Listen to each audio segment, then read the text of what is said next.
অত্যাধিক স্কেডিউলের কারণে দেখা যায় যে অনেকে ইউটিউব থেকে আমাদেরকে অনেকে দেখা করতে চাইছেন, আমার ব্যাংকে আসছেন অথবা আমার গোডাউনে আসছেন বা আমার প্যাকিং হাউসে আসছেন, তো অনেকে সাথে দেখা হয়েছে আলহামদুলিল্লাহ। সো আসলে 2 দিনের এছাড়াও বিজনেসের মিটিংগুলোর কারণে দেখা ভিডিও বানাইতে পারি নাই বা সুযোগ হয় নাই। তো কালকেও বাসায় আসতে আসতে অনেক রাত হয়ে গেছে। এনিওয়েজ, সো আজকে ইনশাল্লাহ একটা জিনিস নিয়ে আলোচনা, লাস্টের ভিডিওটা ছিল যে প্রণোদনার ব্যাপারে, যে ইনসেন্টিভ যে 10% করে দিল, এখন এটা কোন প্রোডাক্টের ইনসেন্টিভ কত পার্সেন্ট, এটা লাস্ট ভিডিওতে আলোচনা করছি। আজকে আলোচনা করব একটা প্রোডাক্ট যেটা বাংলাদেশের ফ্রুটস অ্যান্ড ভেজিটেবলের মধ্যে প্রধান একটা প্রোডাক্ট, যে প্রোডাক্টটা কিনা পুরো ওয়ার্ল্ডের মধ্যে মোটামুটি চলতেছে এবং যে প্রোডাক্টটার জন্য ওয়ার্ল্ডের কয়েকটা দেশ শুধু অপেক্ষা করতে থাকে এই প্রোডাক্টটা নিয়ে বিজনেস করে কিভাবে আগানো যায়। আসলে দেখেন, আমি আমার ছোটখাটো এক্সপিরিয়েন্স থেকে আমি এগুলো শেয়ার করতেছি বা যা বলার বলতেছি। কেউ যদি এটাকে অ্যাপ্লাই করতে পারেন বা ইমপ্লিমেন্ট যদি করতে পারেন, আল্লাহ তাআলা যদি তকদিরে রাখে ইনশাল্লাহ ভালো কিছু হবে। বা আমি যেটা বলতেছি সেটাই যে একেবারে ইমপ্লিমেন্ট করে আপনাকে করে ফেলতে হবে, ওইটাও কিন্তু আসলে না, ব্যাপারটা এরকম না। আমি জাস্ট আমার এক্সপিরিয়েন্স থেকে বলতেছি যে এগুলো হয়েছে বা এগুলো হইতে পারে। ক্ষুদ্র আমি যে শিপমেন্টগুলো করছি বা যেভাবে আমি আমার সামনে ব্যাপারী বলেন বা এক্সপোর্টার বলেন তাদেরকে যে লাইনে আমি দাঁড়াইতে দেখছি। তো বেসিক্যালি আজকে আলোচনার বিষয় মেইন হতেছে আমার পটল নিয়ে, মেইনলি আলোচনা পটলটা নিয়ে। দেখেন, প্রথমত পটল বাংলাদেশের একটা অন্যতম ভেজিটেবল এবং এই পটলটা বিশ্বাস করার তো কিছু নাই, আমরা নিজেরাও কিন্তু খাই না সচরাচর, আপনারাও খান না, আমরাও খাই না সচরাচর, কিন্তু খাওয়া হয় না, মাঝে মাঝে খাওয়া হয় বা আদৌ কিরকম খাইছে আমার নিজেরও মনে নাই। পটল সারা জীবন জাস্ট নাম শুনে গেছি, ওইভাবে কিন্তু তেমন খাওয়া হয় নাই। কিন্তু যখন বিজনেসে নামলাম তখন দেখলাম যে পটলের অর্ডার যেই পরিমাণ আসে অন্যান্য সবজির অর্ডার ওই পরিমাণ আসে না। আমি যদি আপনি যদি ইটালিতে খেয়াল করেন বা ইটালির শিপমেন্টগুলোতে খেয়াল করেন, মনে করেন যে আমাদের 2000 কেজি ফ্রুটস অ্যান্ড ভেজিটেবলসের অর্ডার, এক্ষেত্রে পটলের অর্ডার থাকবে সিঙ্গেল 300 কেজি, জারা লেবু থাকবে ধরেন 200 কেজি বা 250 কেজি, অন্যান্য প্রোডাক্ট মিলে মোটামুটি 2000 কেজি। সবচেয়ে বেশি মোটামুটি পটল থাকে, বা সবচেয়ে বেশি যদি নাও থাকে সেকেন্ড র্যাঙ্কে আমি রাখতে পারবো পটলকে। এবং পটল বাংলাদেশের মধ্যে আমি বলতে পারবো সবচেয়ে ওয়েল গ্রোন এবং মোস্ট গ্রোন ভেজিটেবল। পটলের সময়সীমাটা থাকে হলো এপ্রিল, পটলের সময়সীমাটা থাকে হচ্ছে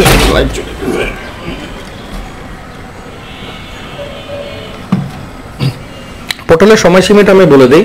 প্রথমত পটল, আমি আজকে পটলের কয়েকটা জিনিস নিয়ে আলোচনা করব, যেগুলো হচ্ছে পটল কোন কোন দেশে এক্সপোর্ট হয়, বাংলাদেশে কোন কোন জেলায় পটল লোকালি উৎপন্ন হয়, পটলের প্রফিট মার্জিন কিরকম থাকতে পারে, পটল কোন কোন জেলায় উৎপন্ন হয় এবং পটলকে টার্গেট করে আপনি এক্সপোর্ট সাজাতে পারবেন কিভাবে। হ্যাঁ, তো প্রথম পয়েন্টে আসি, বিদেশে কোন কোন দেশে বাংলাদেশ থেকে পটল এক্সপোর্ট হচ্ছে। অ্যাট ফার্স্ট মিডল ইস্টে যদি আসি, সৌদি আরবের মক্কা, জেদ্দা। মক্কা আর জেদ্দা কিন্তু দুইটা আলাদা জায়গা, বাট এয়ারপোর্ট হলো জেদ্দায়। এয়ারপোর্ট যেহেতু জেদ্দা এয়ারপোর্টে সমস্ত প্রোডাক্টগুলো ল্যান্ড হয়, ইম্পোর্ট হয়, ওইখান থেকে মক্কা এবং জেদ্দা ভাগ হয়ে যায়। তারপর হচ্ছে রিয়াদ এয়ারপোর্ট, রিয়াদ এয়ারপোর্ট ফুল রিয়াদের একটা স্টেটের জন্য নামে। ফুল রিয়াদে বাংলাদেশ থেকে হিউজ পরিমাণ ফ্রুটস এবং ভেজিটেবলস এবং বেটার লিভস এক্সপোর্ট হয়। আর 4 নম্বর হচ্ছে দাম্মাম ছোট্ট একটা জায়গা, দাম্মামের মধ্যে জুবাইল একটা মার্কেট এবং আরও কিছু মার্কেট আছে, ছোট্ট একটা জায়গা, বাট বাংলাদেশ থেকে প্রচুর পরিমাণে এক্সপোর্ট হয় ফ্রুটস অ্যান্ড ভেজিটেবল। দাম্মামে পান এক্সপোর্ট হয় না। সো এবার বলি যে এইসব জায়গায় কি পরিমাণ যায়। মনে করেন আমার যদি 1000 কেজি সবজির অর্ডার থাকে মক্কায়, এর মধ্যে 300 থেকে 350 কেজি থাকবে পটল। চিন্তা করে দেখেন, আমার একটা শিপমেন্ট 1000 কেজির মধ্যে, আমার মতো আরো 15 জন এক্সপোর্টার আছে যারা কিনা সপ্তাহে 3-4টা শিপমেন্ট করতেছে মক্কাতে, এবং তাদের অ্যামাউন্টও এর থেকে আরো বেশি। সেকেন্ড, জেদ্দার মধ্যে যদি আমি শিপমেন্ট করি, তো জেদ্দার মধ্যে যদি আমার 1500 কেজি সবজির অর্ডার থাকে, এর মধ্যে 500 কেজি থাকবে পটল। এবার রিয়াদে বলি, রিয়াদে আমি শিপমেন্ট করি নাই, আমি আগেও বলছি রিয়াদে আমি শিপমেন্ট করি নাই। একবার লকডাউনের মধ্যে অথবা ফ্লাইট ছিল না, তখন আমরা রিয়াদ হয়ে জেদ্দায় আমরা মাল এক্সপোর্ট করছিলাম। তো রিয়াদে যদি আমি যত দেখছি, রিয়াদে আমি এক্সপোর্টাররা যারা আছে, আল হোসেন কোম্পানি, বড় বড় কোম্পানি, ডলফিন আছে, আল হোসেন আছে, মাইশা আছে, আরো বড় বড় কোম্পানিরা যারা আছে, তারা সাধারণত পটল অনেক পরিমাণে নেয়, প্রচন্ড পরিমাণে পটল নেয়, এক্সপোর্ট হয় বাংলাদেশ থেকে। এবং দাম্মামে যদি আসি, যখন আমি আমার ফ্রেন্ড জিপ্পু সাগরকে মাল দিছি, এক্সপোর্ট করছি দাম্মামে, ওর যদি 1200 কেজি সবজির অর্ডার থাকতো, এর মধ্যে 400 কেজি থাকতো পটল। তো এবার আপনি বুঝেন যে পটলের অর্ডার কি পরিমাণ হয় মিডল ইস্টে। এটা তো শুধু সৌদি আরবে গেলাম প্রত্যেক দিনের হিসাব। আপনি দুবাইতে আসেন, দুবাইয়ের সবজি এবং ফলের মার্কেট জাস্ট ওয়েট করে পটল এবং কাঁকরোলের জন্য এপ্রিল পর্যন্ত, কারণ এপ্রিলের আগে পরিপূর্ণ পটলটা আসে না বা কাঁকরোলটা আসে না। এপ্রিল থেকে নিয়ে October, April May June July August September October 7 মাস, নর্মালি সেপ্টেম্বর পর্যন্ত থাকে, অক্টোবরও অনেক সময় থেকে যায়।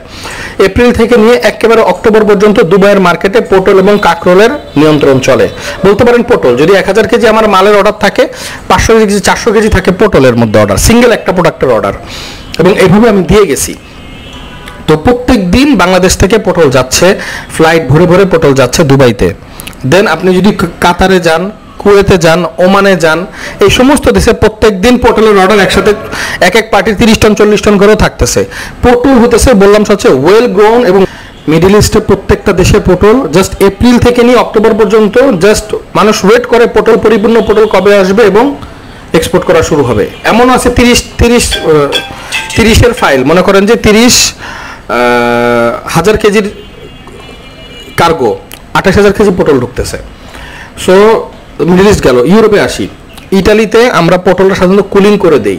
দেখেন পটল এত ইম্পর্টেন্ট জিনিস, লন্ডনে বলেন রেগুলার কুলিং হচ্ছে, পটল যাচ্ছে, সুইডেন, গ্রিস, ফ্রান্স, প্রত্যেকটা দেশে পটল গণহারে এক্সপোর্ট হচ্ছে। তার মানে এখন এইটুকুর মধ্যে আপনি জানতে পারলেন বাংলা দুনিয়ার প্রত্যেকটা দেশে পটল এক্সপোর্ট হচ্ছে। এখন পটলের সময়সীমাটা বলি, মোস্ট প্রবাবলি পটল ফেব্রুয়ারির পরে চাষ হওয়া শুরু হয়, অথবা মার্চের শেষে বা এপ্রিলের শুরুতে পটল, পরিপূর্ণ পটলটা এক্সপোর্ট হওয়া শুরু হয়।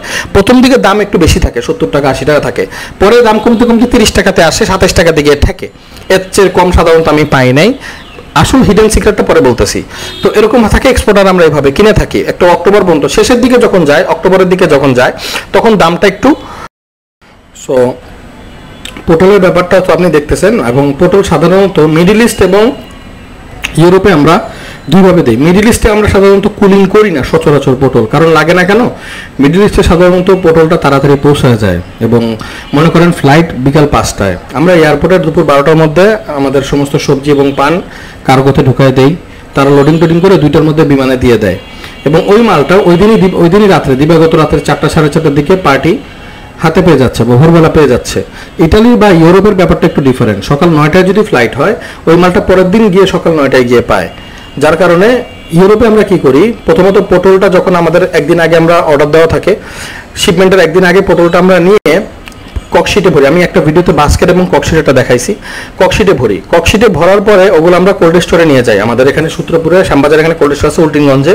কোল্ড স্টোরে নিয়ে উপরের ঢাকনা খোলা রেখে পটলটা ককশিটের মধ্যে রেখে কুলিং করি। ফুল একদিন কুলিং করার পরে যেদিন আমাদের ফ্লাইট থাকে, শিপমেন্ট থাকে, ওই দিনই, মানে একদিন আগে যেহেতু রাখা থাকে, যেদিন আমরা শ্যামপুর থেকে গাড়ি ছাড়বো, গাড়ি ছাড়ার আধা ঘন্টা আগে পটলগুলো নিয়ে এসে ঢাকনা লাগে, অফিসারকে দেখিয়ে ঢাকনা লাগায় আমরা গাড়িতে উঠাই দিই। তো নর্মালি যেতে যেতে ফুল কুলিং থাকে।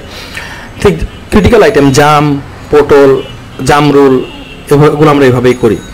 সো সিমও এভাবে করা হয় অনেক ক্ষেত্রে।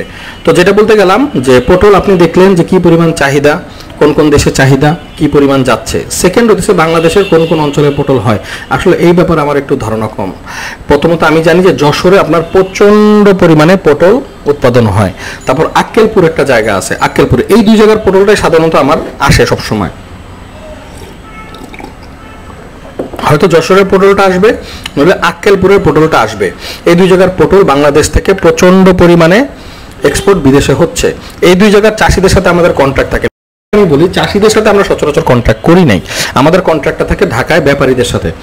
ঢাকায় আমাদের মধ্যে পটলের ব্যাপারের মধ্যে নাম করা ব্যাপারে আছে, আমাদের হারুন কাকা আছে, খুবই ভালো পটল দেন উনি।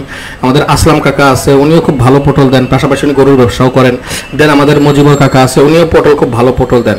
এই তিনজন, এবং সাত্তার কাকা আছেন, সাত্তার কাকা হইতেছে ওনার আরও তো আছে, উনি দুইভাবে, উনি লোকালিও দেয়, এক্সপোর্টারদেরকেও দেন। তো এই চারজন পটল ব্যবসায়ী খুবই ভালো, এবং আমরা ওনাদের সবার কাছ থেকে মাল নিয়েছি। তো ওনারা আমাদেরকে হাই ভলিউমে পটল দিয়ে গেছেন এবং ভালো পটল দিয়েছেন। সো এই চারজন হইতেছে পটলের মার্কেটটা বেসিক্যালি নিয়ন্ত্রণ করেন, এবং ওনারা সাধারণত চাষিদের সাথে কন্ট্রাক্ট আছে, কৃষকদের সাথে বা ফার্মারদের সাথে। তারা ওইখানে এখান থেকে অর্ডার বলে দেয়। মনে করেন আজকে 10 জন এক্সপোর্টার মধ্যে 8 জন এক্সপোর্টার পটলের অর্ডার দিছে, ধরেন অর্ডার হলো 5000 কেজি। তো সেইভাবে তার লোকদেরকে বলে দেয়, তার ওখানে লোক লাগানো থাকে, পটলগুলো কালেক্ট করে নিয়ে আসে, ওইভাবে করে নিয়ে আসে। এটা হইতেছে পটলের সিস্টেম। তো ব্যাপারী, এটা হলো ব্যাপারীর মাধ্যমে এইসব জায়গায় আক্কেলপুর, যশোর, আমরা সাধারণত এগুলোই শুনছি। আক্কেলপুর এবং যশোর এই জায়গার পটলগুলো সাধারণত বিদেশে এক্সপোর্ট হয়। দুটো জিনিস গেল। এবার 3 নম্বর হইতেছে যে আপনি পটলের ব্যবসা করে লাভবান কিভাবে হবেন। এবার হচ্ছে আপনি পটলের ব্যবসা করতে পারেন। একটা হচ্ছে পটল এক্সপোর্ট করে লাভবান হওয়া, 2 নম্বর হচ্ছে লোকালি পটল সেল করে লাভবান হওয়া। প্রথমে আমি বলি যে আসলে হিডেন সিক্রেট, যাই হোক, পটল এক্সপোর্ট করে লাভবান বলতে কি, আপনি ব্যাপারীদের কাছ থেকে পটল নিলেন, 30 টাকা নেন, 25 টাকা নেন, 35 টাকা নেন, যাই নেন, আপনি সৌদি আরবে হোক, মিডল ইস্টের যে কোনো দেশে হোক, ইটালিতে হোক, যে কোনো জায়গায় আপনি পটল এক্সপোর্ট করলেন, একটা ইনসেন্টিভও পাবেন টুকটাক, এখন যেহেতু 10% অনেক কমে গেছে, ইনসেন্টিভও পাবেন টুকটাক, বা মালের মধ্যেও টুকটাক যদি 10 টাকা 15 টাকা পার কেজিতে লাভ করতে পারেন, করবেন। এক্ষেত্রে এটা হইতেছে আপনার এক্সপোর্ট করে। এবং এক্সপোর্ট করেও আপনি কমের মধ্যে কিভাবে পটল নেবেন আমি বলি। যশোরে এমন যশোর যে সমস্ত জায়গাগুলো আছে, যে সমস্ত জায়গা থেকে পটলগুলো আসে, বাকেলপুরে যে সমস্ত জায়গা থেকে পটলগুলো আসে, সেই সমস্ত পটলগুলো যদি আপনি বাল্ক কোয়ান্টিটিতে নেন, যদি ধরেন আপনি 1000 কেজি করে নেবেন, আপনি ওখান থেকে মাত্র